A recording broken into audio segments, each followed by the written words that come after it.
Thank you. Have stayed out of the school board situation. I do not have children in the school board. As a gay man who came out in 2005 and fought for LGBT rights, we are being set back by 30 years because we have started messing with our children. Leave our children alone. There's a time and a place to be taught, but elementary children do not need to be taught the sexualization of things. Do I say that there's not? I will never say that transgender is not real. I have some great friends that are transgender. But for a 5-year-old to be reading some of these books and to be told that they don't have to tell their parents if somebody comes to them is a problem. I have a very close friend who I consider a cousin or even like a sister, whose 9-year-old child, this was not in the state of Maryland, came home a few weeks ago and was told by her teacher that she could be a boy if she wanted to, simply because she has short hair and she plays softball. The little girl was in tears. She said, "Mommy, I don't want to be a boy. I just like to play ball." Why are our children being taught this? Our reading scores, our math scores are failing in the state of Maryland. Coming from a grandchild of a U.S. Army veteran who also taught special education for 20 years after he retired from the Army, he would turn over in his grave if he's seen what our schools have come to. Teach our kids the basics, reading, writing, arithmetic. We are failing our country. Our children are growing up and they're passing and they're failing the grades. Other countries are outpassing us in our scores because we're focused on a social ideology versus what we need to be teaching them. I'm not going to come out, like I said, and say that transgender is not real. I know there's a percentage of people that are transgender. I'm not saying they're not, but it does not need to be taught at this level. The books that are in our school, I would never allow my nephews and nieces to read some of these books. We've got to do better. What have we come to? I mean, we have literally set our LGBT movement back 40 years. I mean, I don't want to bring politics into it. I'm a gay Republican, and I have fought on that side under the president of the Maryland Log Cabin Republicans for this, and we are being set back because we've started messing with our kids. No one cared about our movement. No one cared about our drag shows. No one cared about any of this stuff until the last 3 or 4 years when we've started pushing it in front of our children. Please leave our children alone. And I do find it ironic, of all the Bible scriptures that's been quoted tonight, how we are pushed that you leave church out of religion and state out. Ironically, some scriptures have been quoted tonight to push their agenda. So I leave that with you all. Thank you for all that you do, and have a good night. And by the way, I'm not representing the town that I am elected official at. That's speaking on my own. So y'all heard that, right? Next up, I have Heather Fletcher. Okay, and you let me know. This is a gay dude, you know, who ain't happy with the Skittle situation. To the atmosphere of grace. And so, Have you ever stood if before a they got a challenge problem so with big it, then, you thought you it was know, impossible to overcome? we should have a problem with it, you know? If so, you've landed. Today, Yeah, it's disheartening that we, you know, we see what our children are bringing home. We, you know, we're witnessing a change in them.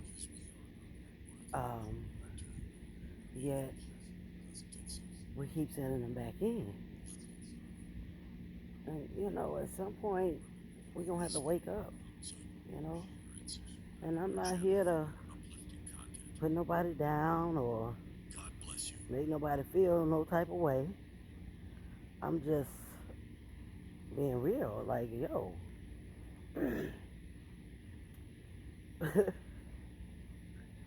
The children are our future.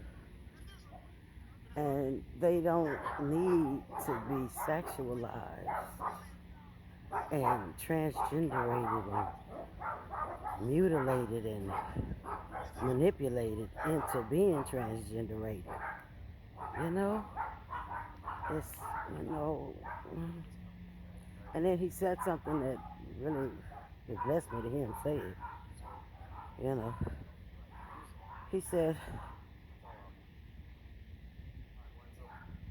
we messed up because as long as they had been doing it and wasn't messing with the children, then it wasn't as big as a problem. Though it was a problem. He said, but when they began to mess with the children, that's when all Hades broke loose. You know, that ought to make you think about something, sugar. Like, our babies didn't ask to come here. They didn't ask to come into this world. They didn't ask for y'all to be, laying down. They ain't ask for us to go lay down and have them. Them 3 minutes of pleasure come with a 30-year, a 30-year process.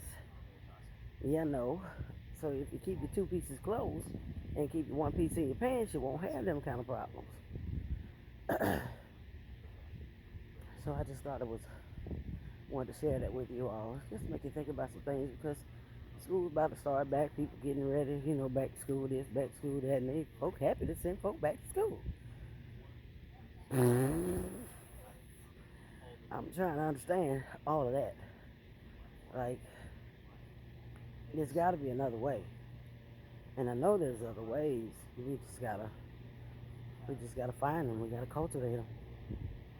Cause our babies, them babies didn't ask to come here. They ain't asked to be skipping with the Skittles at 3, 4, 5, 6, 7 years. They just trying to find out why they here. What they members made for. Not to change their members because some idiot wants, to be a pedophile.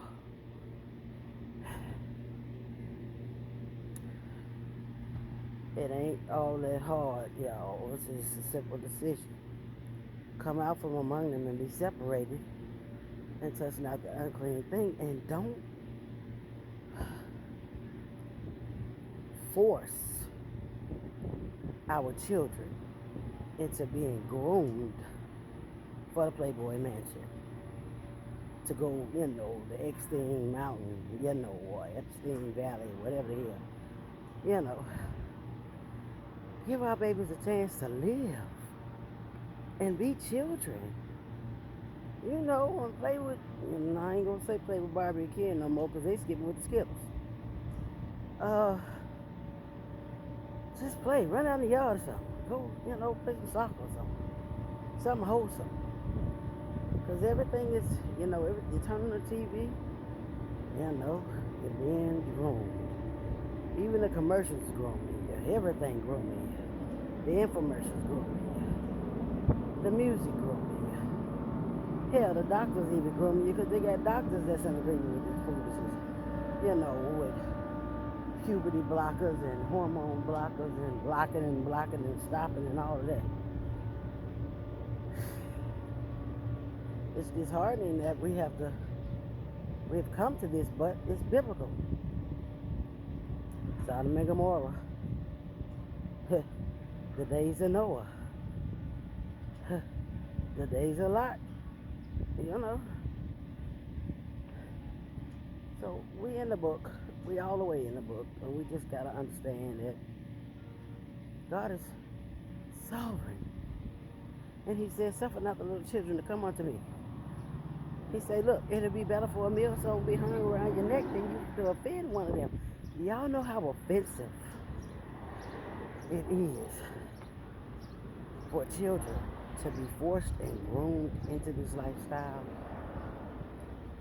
and they don't really have a say after, they've consented.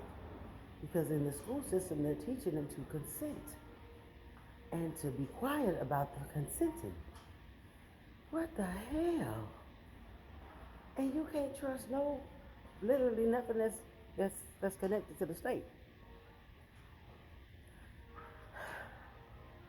Because you got some churches that's skipping with the Skittles, teaching the babies to skip with the Skittles. You got, some occults, I gotta find that video that I saw where, I don't remember what state that was, where they had a secret room or secret portal to the building where they would take the children. And this was a Christian school, sugar. I gotta find it. But they were grooming these babies. It's like, what are we doing? These babies, they don't deserve this. They don't deserve to be treated as such. And at some point, we're going to have to pull them out. All the way out. All the way out. My sister has a homeschool in Chicago, and her babies, hello, how are you? They are doing wonderful. I know there are homeschools all around, so just pick one. Find a wholesome place, where the people that are over the school have a heart for the children. Yeah, find that. And pull your children out of these cesspools. Because that's what they are, they're cesspools. They weren't meant